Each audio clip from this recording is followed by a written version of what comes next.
아하스와 히스기야 시대에 모레셋 사람 미가에게 임한 여호와의 말씀 곧 사마리아와 예루살렘에 관한 묵시라. 백성들아 너희는 다 들을지어다.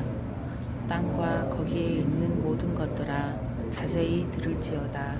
주 여호와께서 너희에게 대하여 증언하시되 곧 주께서 성전에서 그리하실 것이니라.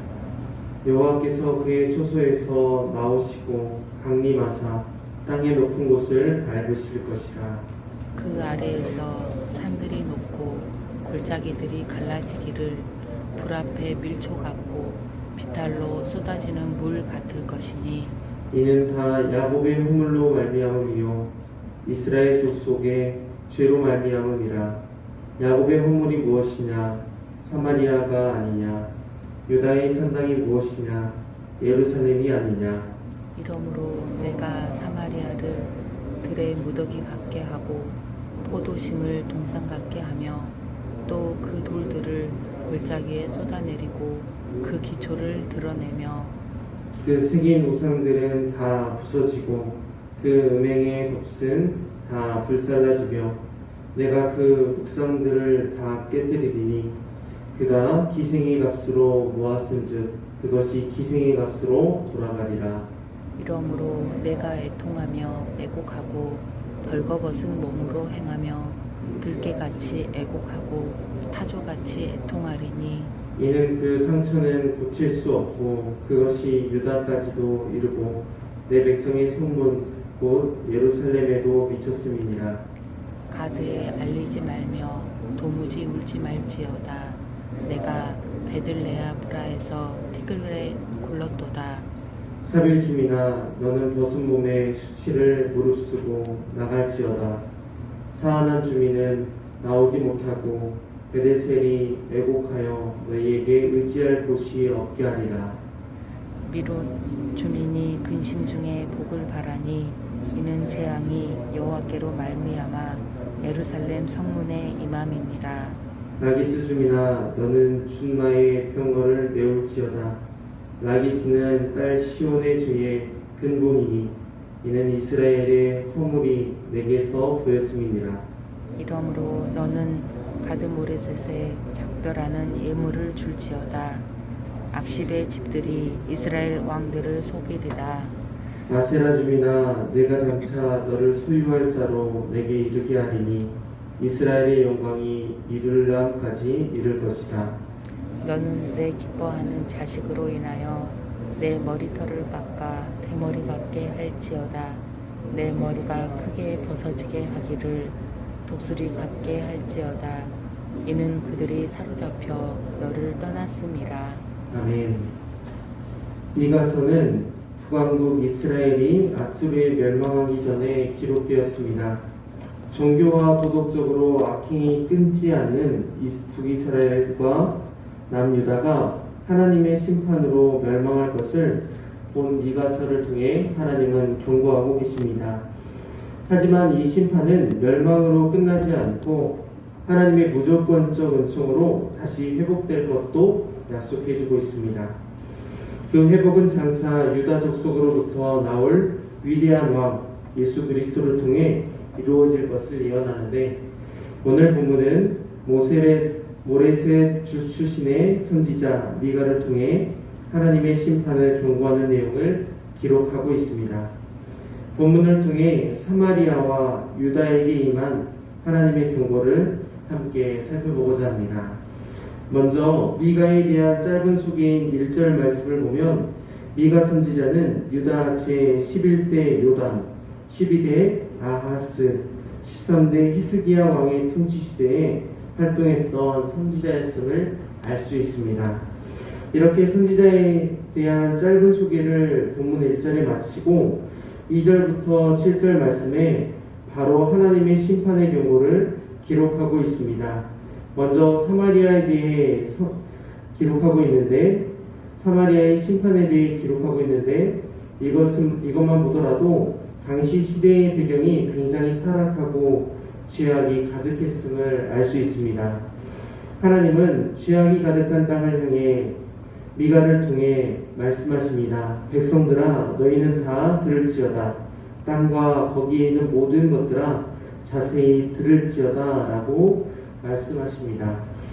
북이스라엘과 남유다 즉 사마리아와 예루살렘의 심판의 메시지를 선포하고 있는 것입니다.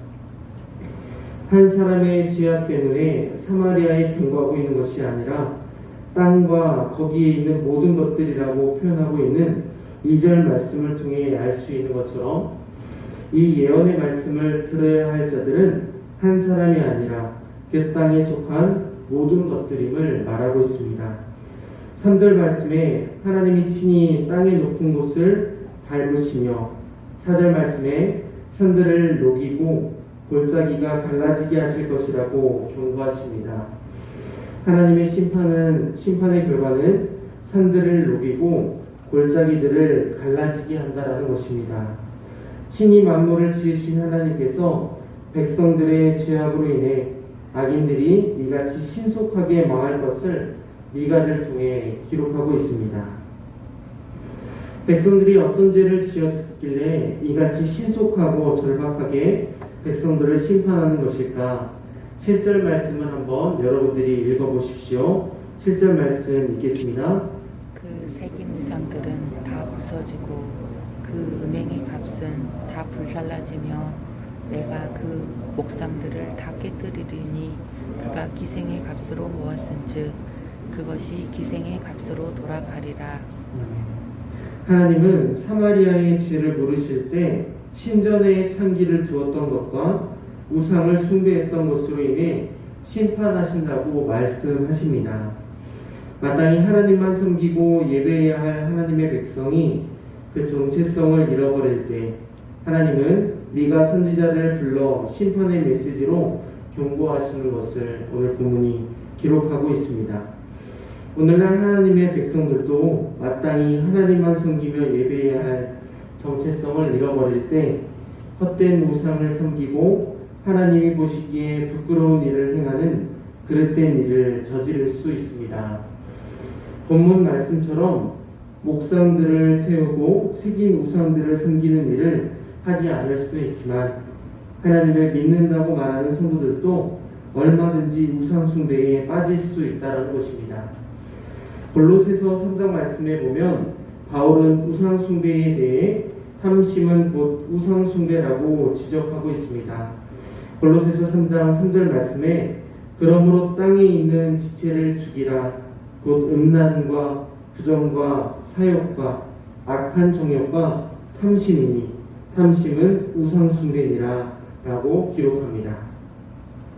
그러므로 우상 숭배로 인해 심판의 경고를 받은 사마리아 모든 땅뿐 아니라 하나님의 백성된 우리들도 음란과 부정과 사욕과 악한 정욕과 탐심을 십자가에 못 박아야 할 것은 탐심은 곧 우상 숭배이기 때문입니다. 하나님은 죄를 그냥 넘어가지 않으십니다. 반드시 그 죄를 물으시고 해결하십니다. 때로는 관가하는 것처럼 보이고 때로는 모르는 척 넘어가는 것 같아 보일지라도 우상 숭배는 죄라고 선언하십니다. 하나님은 하나님의 백성을 결코 우상에게 빼앗기는 것을 용납치 않으시기 때문입니다. 하나님은 죄에 관용하지 않으시고 그 값을 물으시는 공의의 하나님이라는 사실을 꼭 기억할 수 있기를 바랍니다. 두 번째로는 이어서 8절부터 16절 말씀에 유다에 대한 경고를 기록하고 있습니다. 하나님의 심판의 메시지는 사마리아에서 끝나지 않고 유다까지 이어지는 것을 볼 수 있습니다. 8절로 9절 말씀에 보면 미가는 애통해하며 그 죄악이 예루살렘에까지 미쳤다고 말하고 있습니다. 오늘 본문 9절 말씀을 함께 읽겠습니다. 9절 말씀 함께 읽습니다. 이는 그 상처는 고칠 수 없고 그것이 유다까지도 이르고 내 백성의 성문 곧 예루살렘에도 미쳤음이니라. 아멘. 미가의 슬픔의 애곡의 이유가 바로 상처 때문이라고 9절은 기록하고 있는데 여기서 그 상처는 하나님의 심판으로 인한 북이스라엘의 환란을 가리킵니다. 하나님의 심판으로 인한 북이스라엘의 파멸은 결국 많은 사람들, 즉 미가 선지자의 애곡하게 하는 깊은 상처까지 남겼습니다. 하지만 타락의 정도가 깊은 상처로 인해 애곡하고 끝나면 좋으련만 하나님의 심판은 남은 유다뿐 아니라 내 백성의 성문 곧 예루살렘에도 미쳤다고 기록합니다. 하나님의 심판을 알고 있는 선지자 미가는 극도로 슬퍼할 수밖에 없었고 애곡할 수밖에 없었다라고 말합니다. 우리 민족이 멸망하게 될 것을 하나님께서 미가를 통해 알려주셨기 때문에 이 미가는 극도로 슬퍼하며 애곡하는 태도를 취하고 있습니다. 미가는 계속해서 깊은 상처와 슬픔을 안고 유다를 향한 하나님의 심판의 메시지를 전합니다. 10절 말씀에 보면 가드에 알리지 말라고 말하는데 유다의 심판이 이방 민족에 의해 조롱거리가 될 것을 암시하고 있습니다.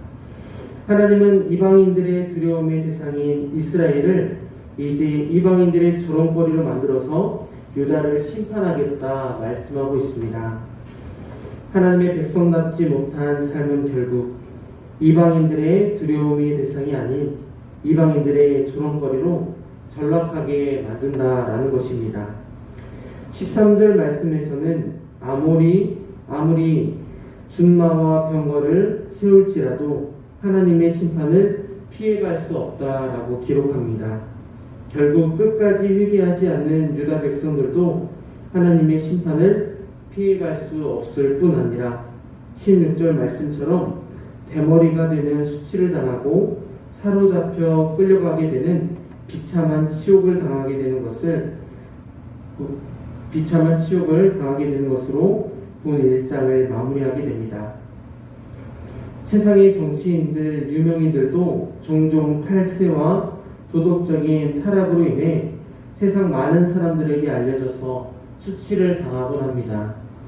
뿐만 아니라 하나님의 백성된 우리들도 세상 속에 하나님의 백성된 정체성을 잃어버리고 우상을 섬기고 세상과 같이 타락할 때 정치인들, 유명인들 못지않게 세상에서 치욕을 당하곤 합니다. 믿음의 본을 보여야 할 곳은 사회뿐 아니라 우리 가정에서도 마찬가지입니다. 그러므로 우리들은 오늘 말씀을 통해서 나는 과연 내 지인들에게 또한 가족에게 사회의 일원으로서 하나님의 백성된 정체성을 잃어버리진 않았는지 면밀히 돌아보아야 합니다. 혹시라도 사회의 일원으로서 지인들로부터 혹은 가족의 구성원들로부터 하나님의 자녀된 정체성을 잃어버렸다면 속히 돌이켜야 되기 때문입니다. 그렇지 않았다면 처절히 회개하며 주님 앞에 바로 서기 위해 오늘 말씀을 우리들의 믿음의 생활에 적용해서 온 세상 앞에 수치를 당하지 않을 뿐 아니라 하나님 앞에서도 수치를 면하는 하나님의 백성으로 돌이켜야 하기 때문에 우리는 하나님 앞에 정체성을 바로 세워야 합니다. 그러므로 하나님의 백성들은 어떤 사람이어야 하냐? 욥기 1장 1절 말씀처럼 우슬 땅에 욥이라 불리는 사람이 있었는데 그 사람은 온전하고 정직하여 하나님을 경외하며 악에서 떠난 자더라 라고 기록합니다. 하나님의 백성된 자들은 욥과 같은 사람, 욥과 같이 하나님만 경외하는 사람인 줄 우리가 믿어야 할 줄 믿습니다. 사랑하는 성도 여러분, 우상 숭배와 그릇된 탐심을 십자가에 못 박을 수 있기를 바랍니다. 탐심은 언제나 탐심으로 끝나지 않고 하나님만이 내 만족이고 하나님으로만 충분하다라고 하는 사실을 잊게 만들어서 오늘 본문의 사마리아와 유다처럼 하나님 앞에 심판을 받게 되고 세상 앞에 치욕스러운 모습으로 전락하게 되기 때문입니다. 오늘날 하나님의 백성들은 하나님만으로 만족하며 하나님만으로 충분하다고 하는 고백뿐만 아니라 그에 걸맞는 삶이 있어 우상 숭배로부터 자유로울 수 있어야 될 것입니다.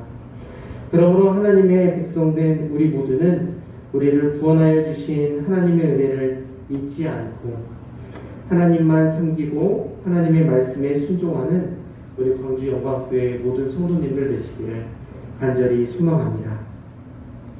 기도하겠습니다. 하나님 아버지, 오늘도 미가서 말씀을 통해 우리에게 말씀해 주시니 감사합니다. 모양과 방법은 그 시대 사람들과 다를 수 있지만 여전히 우리 삶의 속에서 탐심의 모습으로 자리 잡고 있는 우상들이 있음을 고백합니다. 육체의 탐심이 곧 우상 숭배라는 사실을 알게 하시고 또한 그것들로부터 벗어나 하나님의 백성된 우리들이 세상으로부터 수치를 피할 수 있게 하여 주옵소서. 오직 우리를 구원하시고 우리의 참 만족이 되시는 하나님만 영원히 섬기게 하시고 오직 하나님의 말씀과 오직 하나님의 은혜를 잊지 않고 망각하지 않는 하나님의 귀한 자녀 되게 하여 주옵소서. 말씀에 순종할 수 있는 힘을 주시고 하나님의 백성된 우리들을 통해 하나님의 영광이 이 땅에 나타나게 하여 주옵소서. 오늘도 주님 앞에 엎드려 간절히 기도하며 나아갑니다.